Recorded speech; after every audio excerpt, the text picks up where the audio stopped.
everyone, and welcome again to Mothers of Multifamily. This is my favorite day because I get to delve and speak and have the honor of listening to amazing mothers in multifamily. Today is no joke. I have the amazing Dinh on. Welcome to the show, T.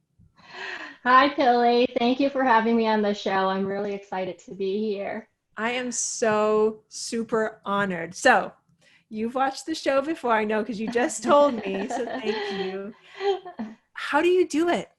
How do you do everything it is you do and be the most amazing mother? How do you do it?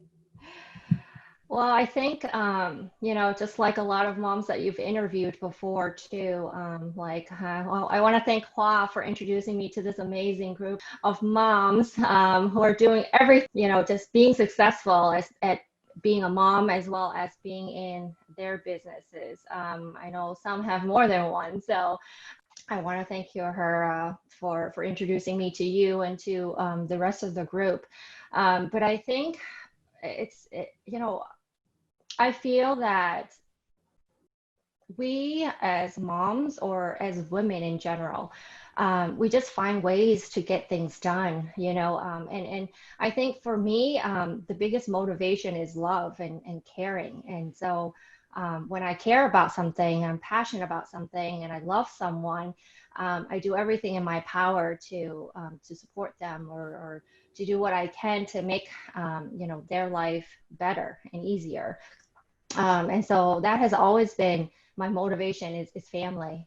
Growing up, even as a young age, I didn't meet my dad until I was 9, and I moved to this country for all the sacrifices that they've gone through to put me to where I am today. There's nothing that I feel like I can do to repay that debt. And so for me, family just is the foundation of everything that I do. And now that I have my own family, I have a 20-month-old daughter, Addie. It just makes me feel a lot stronger for that family foundation even more, because now I know how it feels to be a mom, and that unconditional love that you want to give to your child or your children is so powerful. I just don't feel like there's any words to describe it. I mean, you're a mom, everyone in here is a mom, so we all have that connection and that feeling.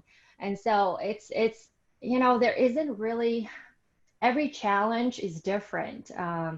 And and for me, when I face a challenge, I just don't really think about it. I just do it. I just go out and do it. For example, going back to, I moved to the Bay Area to take care of my mainly my grandmother, who was very ill. And so, without even thinking about it, I just jumped in. I just moved here. I moved them from LA area where they were living at that point, moved them to San Jose so that she can get care at Stanford. And it was just one day at a time, one moment at a time. I just didn't really, sit down and really think, oh, uh, like, how am I going to do this? I just did it. And even going back, I don't know how I did it. I love that You know, though. I love your mentality, T. It's one of taking action. It's one of just jumping in, seeing the problem, not thinking about it or overthinking about it, and coming up with the solution. And I love this thought, and I completely align with this, is that family is your foundation. Your parents sacrificed a lot to get you to where you are. So you in turn will sacrifice for your family and your children as well. So I love your mindset. Can we dive deeper into how your family, and I think you were just about to like get into a little bit deeper, how your family is that foundation for you?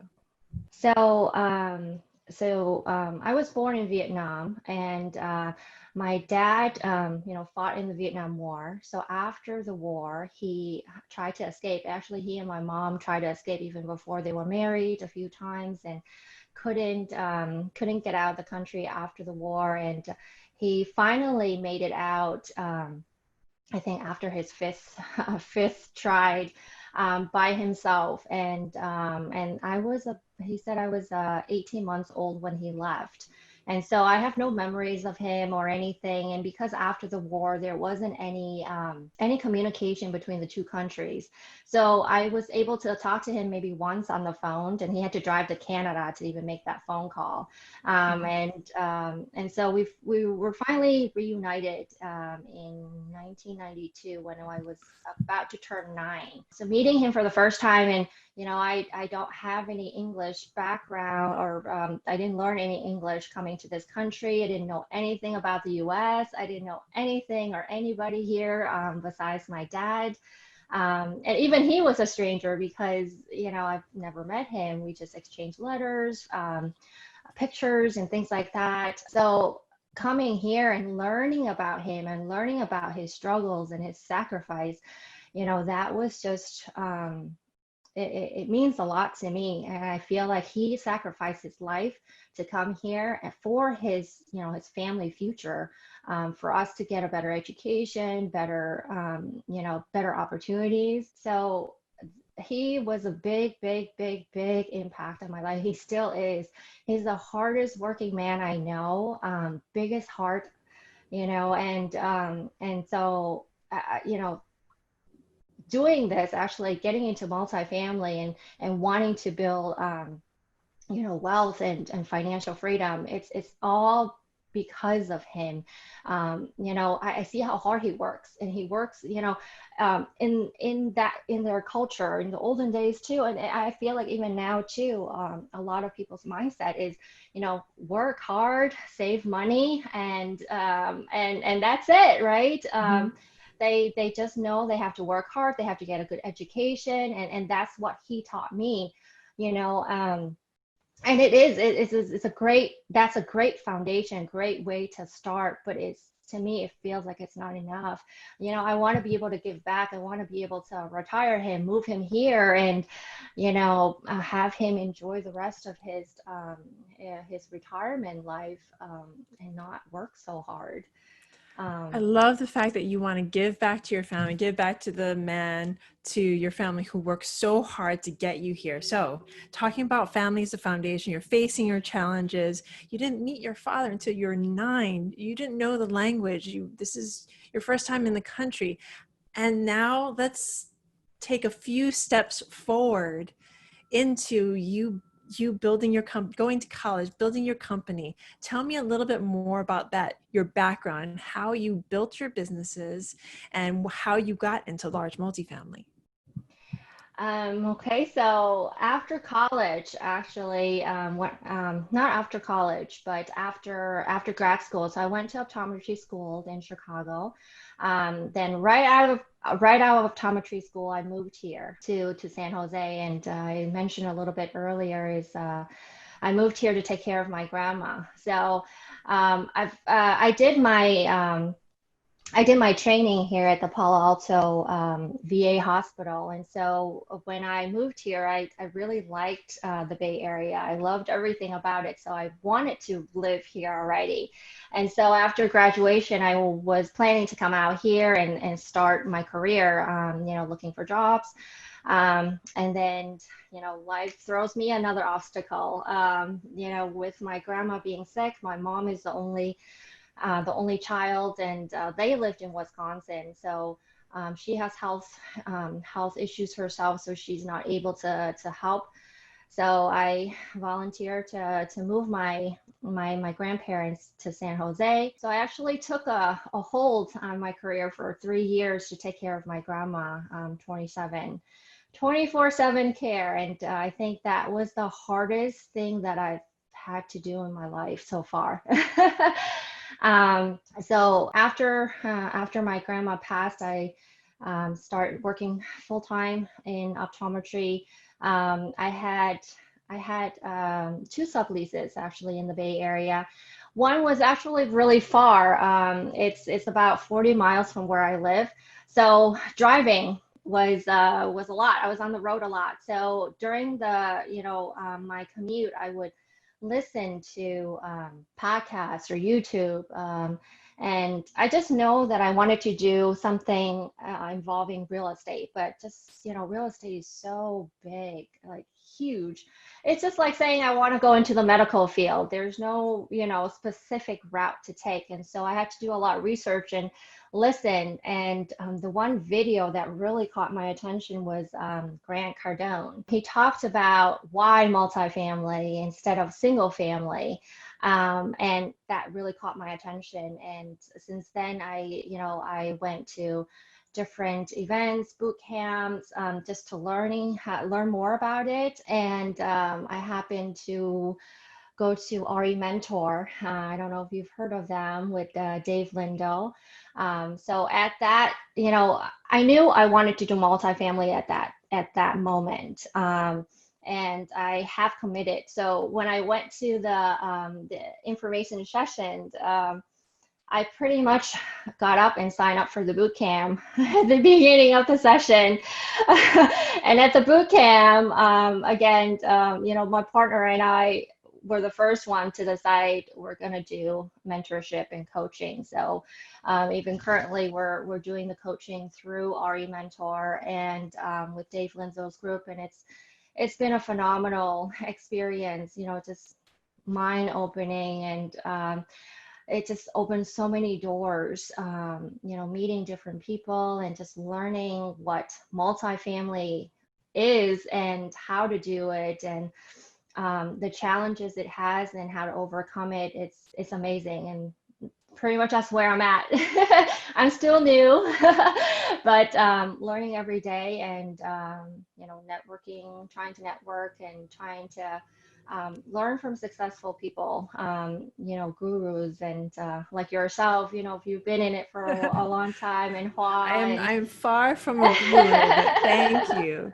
No, the thing is, that's why I love having people, especially having moms like you, T, who are just at the beginning of their real estate journey, just starting to get into large multifamily, because it's you who are the next step up from those mothers who are like, I really want to do this, but what do I do? How do I get in?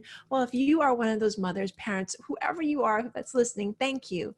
If you're one of those people who are thinking about getting into it, T just gave you all the steps that she took. She went to the meetings. She found somebody that she clicked with. She joined their group, and now she's learning and expanding and really getting into everything that she wants to learn.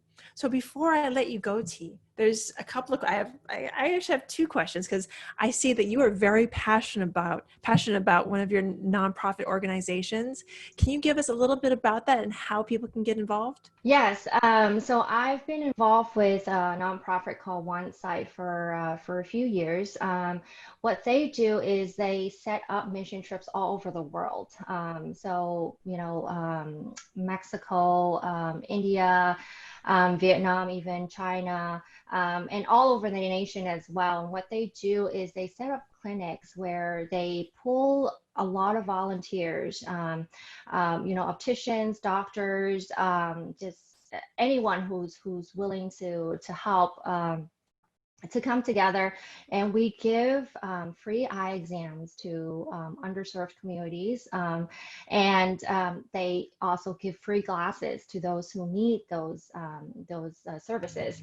And so the mission that I actually really love is the one in National City. So that mission itself, we see over 200 to 300 kids, school age children a day for 5 days straight, and we're able to give glasses as they need them within the same day, or within the next 2 or 3 days. And it was just an amazing group of people. Just everyone there is just so giving and so passionate, and we work so hard. We take turn to take breaks. So this clinic goes on the whole day. We don't stop it. We take turn to take breaks, to go eat and go get a drink or something. But just the face of the children that you see, there are kids there that are so blind, like they cannot see, even like having something in front of their face, they can't see, and they've never worn glasses in their entire life. And the first time that you put glasses on them, just how, some of them cry, some of them don't even know that this is what the world is like. They don't know what color the trees are because they can't really see it, and they can't see, faces of their friends and their family. And it's just, I've cried many times. You're gonna make me cry all over this podcast because I mean, can you imagine not there are probably so many children out there that just don't see the world clearly because they don't have the Yes, opportunity, they don't have the resources to get something as yes, simple as glasses, something that we take yes, for granted. Like we can go to our yes. doctor and get a pair of glasses, and my eyes aren't even that bad. This is just for my astigmatism, and I'm getting old. So, but I mean, these Yes, children, and you're providing this to children around the world, around the nation. Excuse me, around the nation that need it. I mean, this is where, if, for everybody that's listening, this is where you start making the change that you want to be. You want to be change in this world. Start off with children, because children need to see in order to change, in order to grow. So thank you, T. Thank you for being a part of this organization.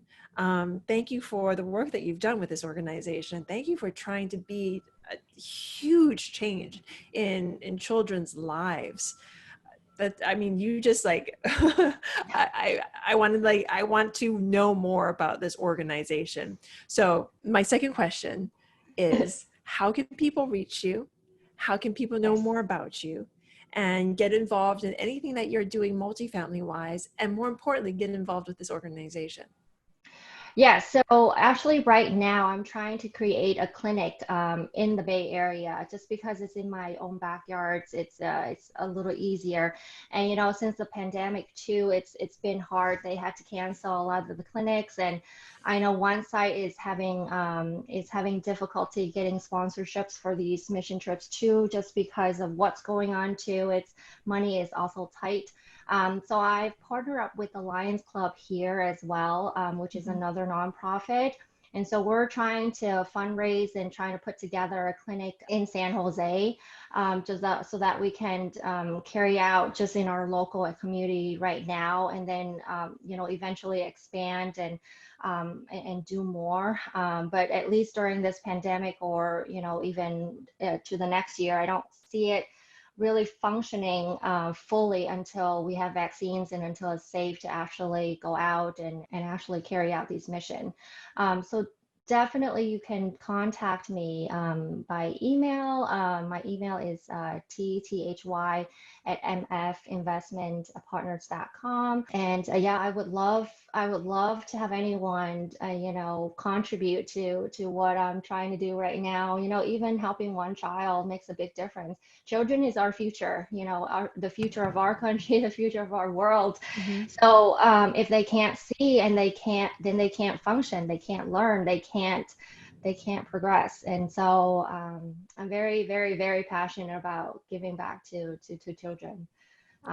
Ever since T, I was in high school. So